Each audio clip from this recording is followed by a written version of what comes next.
Hey people. Throwaway account because, yeah, no way I'm airing this out on my main. I, 32M, have been married to my wife, 31F, for 5 years. We met in college. She was a firecracker from day one, charming, sharp, and always the center of attention. She has this wild energy that people either love or can't stand. I fell for it hard. I guess I like the idea that someone like her chose someone like me, more quiet, driven, not exactly the life of the party type. So a couple of months ago, my high school class organized a reunion. I wasn't really planning to go, but my wife was all over it. Said she wanted to see the people who made me who I am and pushed me to RSVP. Weirdly enthusiastic, but I didn't think too much of it. I was just expecting some awkward small talk and maybe some beer. Fast forward to the event. It's in this rented out event hall, decent crowd, good food. Then I see him, Jason. Tall, obnoxious, always the type to brag. We were never close friends, just knew each other through mutual classes. But my wife? Oh, she lit up when she met him. Like, flipping a switch.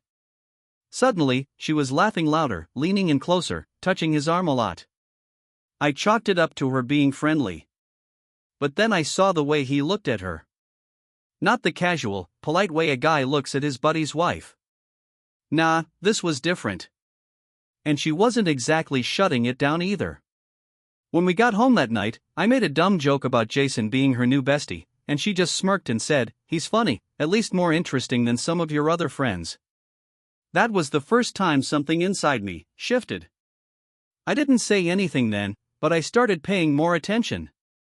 Alright, so after the reunion, things started to feel off. My wife started going out more. Meeting with a friend, she'd say. Girls' night, she claimed. Thing is, I know her girls. I've met them. I even texted one of them casually like, "Hope you guys have fun tonight," and she hit me back with, "What are you talking about?" Yeah. That was the moment my stomach dropped. But I didn't want to jump to conclusions. I know how easy it is to let insecurity spiral, especially when you've already got the suspicion seed planted in your brain. So I told myself I was being paranoid. Until I wasn't. About 2 weeks after the reunion, I got home early from work. My meeting got cancelled, and I figured I'd surprise her by cooking dinner. When I walked in, the house was weirdly quiet. Not a sound. But her purse was on the counter, keys next to it. She was home. I called out. No answer. I went upstairs, nothing. But when I walked past our home office, the door was slightly ajar. I peeked in.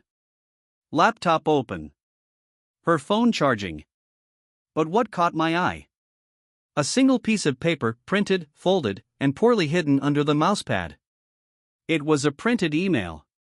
Who prints emails anymore? From a Gmail account I didn't recognize. Signed J. It wasn't graphic, but it didn't need to be.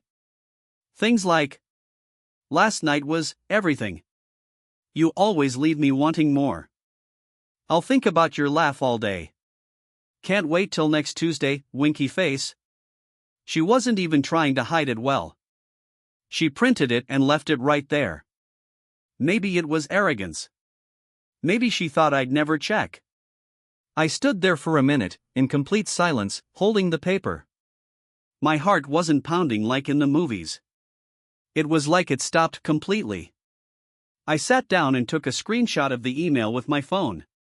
Then I did something I never thought I'd do. I decided to spy on her. So yeah, I crossed a line I never thought I would. But when your gut is screaming and the truth is smirking at you from a printed email, something flips. I didn't confront her right away. Instead, I played it cool. Started logging her behavior in my head. When she left, where she said she was going, who she said she was with. I wanted to be absolutely sure before I blew this thing up. I installed a cheap home security cam in the living room, disguised as a smoke detector. You can call it petty, call it illegal, but I was done playing the clueless husband. I needed proof. Not just for myself, but for what I knew was going to be a hell of a confrontation. That next Tuesday, yep, the Tuesday from the email, I called out sick from work. Told her I had meetings all day, even packed a bag and left early. Then I circled back around an hour later, parked 2 blocks away, and waited. Sure enough, around 11:45 a.m., she left the house. Cute dress. Makeup done. Too much perfume. Not even trying to hide it. I tailed her. She drove across town to a coffee shop, parked, and walked straight into the arms of, wait for it, Jason, my classmate. The guy from the reunion. The one who used to copy my homework in high school and flirt with anything with legs. They hugged. Then kissed. Like, not some innocent hey there kiss. We're talking hands everywhere, in public, middle of the day. I felt sick. I took photos. A video. I watched from across the street, gripping the steering wheel like it was the only thing keeping me from charging across traffic. They went inside, sat close, giggled like teenagers. She looked happy. And that broke me more than anything. She was happy. With him. I waited for them to leave, watched her drop him off somewhere, then followed her home. She walked in like nothing happened. Smiled at me when I came home later. That night, I watched the living room cam footage. She brought him back to our house after coffee. To our house. And what they did on that couch, we'd only done once, and she made me feel guilty for it. I had enough. I wish I could say I handled it like some Zen master, calm, composed, dramatic pause before delivering the final line. But nah. I was nuclear. That night, I waited until we had just finished dinner. She was laughing at some stupid reality show, acting like she hadn't just defiled our living room hours earlier. I sat there, staring at her, trying to decide how to begin. And then, I just snapped. So, how's Jason doing? She blinked. Jason who? Don't. You know exactly who I mean. Her face froze. A flicker of panic. Then, just like that, she switched gears, cocked her head, gave me this weird half-smile. You're being paranoid. I pulled out my phone, opened the camera roll. Showed her the still from the living room footage. Her, in his lap. Her head tilted back, his mouth on her neck. No room for misinterpretation. She went dead quiet. And then, you won't believe this, she laughed. Laughed like it was a joke. Like I was being cute. Oh, please, she said, you were so distant lately. What did you expect? I couldn't believe it. Not even denial. Just straight up blame shifting. She stood up, crossed her arms like she was the one betrayed. You're boring now. You're broke. You don't get it, but I have needs. That line. I have needs. Like she was ordering off a menu and I was the wrong dish. I told her it was over. I told her to pack her stuff and go. And she said, you can't make me leave. This is my house too. I told her I had all the footage I needed for court. She rolled her eyes. Said Jason was real in ways I could never be. Said she'd rather sleep in her car than with me again. She left that night. Didn't even take her toothbrush. And just like that, 10 years of marriage ended in a smirk and a slammed door. The moment she walked out, the silence hit me like a train. No more passive-aggressive sighs. No more slammed drawers or half-hearted kisses. Just silence. And I thought it would feel like peace. Like relief. But it felt more like a death. I sat on the couch, our couch, where I just watched my marriage implode in glorious HD. The place smelled like her perfume. Still had her blanket draped over the side. I wanted to burn it. All of it. But I didn't. I just sat there. You know what's crazy? Even after everything, I still half expected her to walk back in, tearfully apologize, say she made a mistake. That's how deep denial goes. Instead, 2 days later, I saw her Instagram story. Her and Jason. In bed. With some filter that put fake hearts around their heads. She didn't even try to hide it. I punched a hole in the wall. Then immediately regretted it. Not because of the pain though, yeah, it hurt, but because it made me realize I was losing control. Over her. Over myself. It got dark for a while. I stopped eating. Couldn't sleep. Just replayed the confrontation over and over in my head, wondering if I missed something. If there was a version of the story where I could have stopped her. But eventually, I hit bottom. And there's something strangely clarifying about rock bottom. You stop thinking about why someone hurt you and start asking what now. I started therapy. I talked to my brother, who I hadn't really leaned on in years. I called my lawyer and handed over the footage. I stopped blaming myself. And I started rebuilding, slowly, messily, but deliberately.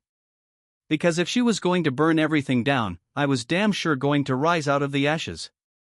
So you'd think after cheating on me, humiliating me, and leaving me for my classmate, she'd be at least a little remorseful. Nope. She came at me like I had wronged her. She lawyered up fast. Tried to claim part of my business, even though she never lifted a finger for it. She suddenly remembered she supported me emotionally during the startup phase. Read, she didn't yell at me too much when I was pulling 14-hour days. Then came the worst part, she tried to paint me as unstable. Said I was aggressive, manipulative, even dangerous. She used my reaction to her betrayal as proof of my character. Luckily, I had the foresight to record that confrontation. My lawyer nearly kissed me when I handed it over. We went to court. She strutted in like she was on a catwalk, with Jason in tow. He winked at me. Winked. I wanted to break his jaw. But I didn't. Because I knew that in the courtroom, appearances mattered more than punches. I kept calm. My lawyer presented the timeline, the footage, the text messages I had recovered, thank you, cloud backups. Her story unraveled like a cheap sweater. When the verdict came down, it was like the universe was finally throwing me a bone. The judge saw through her lies. She didn't get a cent of my business. She didn't get alimony. She didn't even get to keep the apartment. Turns out, I had bought it fully in my name before marriage. She left court red-faced and silent. Jason wasn't smiling anymore either. And me? I walked out of that courtroom a free man. For the first time in a long time, I felt like I had my power back. After the dust from court settled, I did something I hadn't done in months. I exhaled. It was over. At least, the legal part. The emotional wreckage? That was still smoldering. I spent a lot of time alone. I reconnected with hobbies I'd shelved for years: cycling, sketching, cooking. Slowly, the silence of an empty apartment started to feel peaceful instead of punishing. Then something weird happened. One night, I got a message from someone I hadn't spoken to since the reunion. Her name was Mia. Mia was my ex's older sister. We'd always been polite, never especially close, but she reached out with something simple. Hey. I heard what happened. Just wanted to say, you didn't deserve that. We started talking. At first, it was casual, checking in, trading stories. She told me she'd never liked Jason and had warned her sister years ago that she had a pattern of sabotaging everything good in her life. And then, I confessed something embarrassing. I told her I felt broken. Like I didn't know how to trust anyone anymore. She didn't send a pep talk. She just said, "Then I'll show you what honesty looks like." And she did. She never flinched when I was vulnerable. She never told me to get over it. She just listened. Really listened.